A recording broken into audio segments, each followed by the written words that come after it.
Assalomu alaykum aka, yaxshimisiz, tinchmisiz, charchamayapsizmi, sog' salomatmisiz? Men Buxorolikman aka, sizdan 2 yil oldin, menimcha adashmasam, xo'sh, ko'chada o'rgandik, olma, Pink Lady Rozıglov. Xo'sh, o'zim aka Rossiya qatnayman, to'g'risi. Keyin suv muammosi ozgina bizga chatoqroq. Shu uchun bu yerda ko'chatlar orasida men o't ekkanman aka.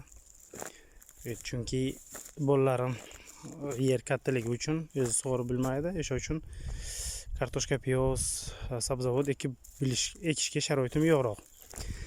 Xo'sh, ko'chalar Xudoga shukr ancha o'zgargan, katta. O'tgan yil maslahat beruvdingiz kesishni, kesdim.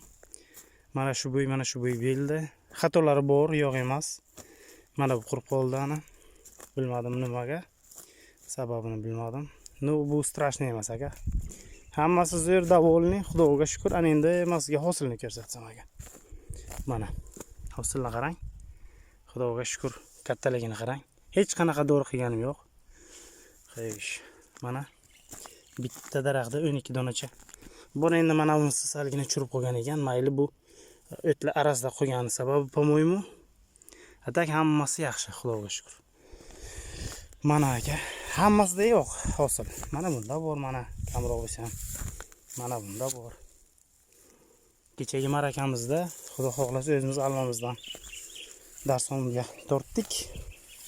Shirin sochni og'irgina ta'mi juda ham zo'r. Hammasi zo'r aka, Xudoga shukr. Rahmat sizga. Baraka toping. Xo'sh. Ana endi sizdan yana bir maslahat so'ramoqchiman. Shuni kesish tartibini, qachon kesay, qanday kesay. Shuni bir video bilan chiqqan baytman yoki bir og'zakimni tushuntirasizmi? Shuni bir tushuntiring, chunki bu o'sgan, Xudo xohlasa yaxshi, zo'r. Ammo shu bokovoyga qarab ketsin, qayishtirib qo'yish kerakmi yoki endi kelasi yil menimcha hammasi hosilga kirsa kerak-da, shu uchun bir maslahat bering akajon. Qanday qirqa, qaysi shaklda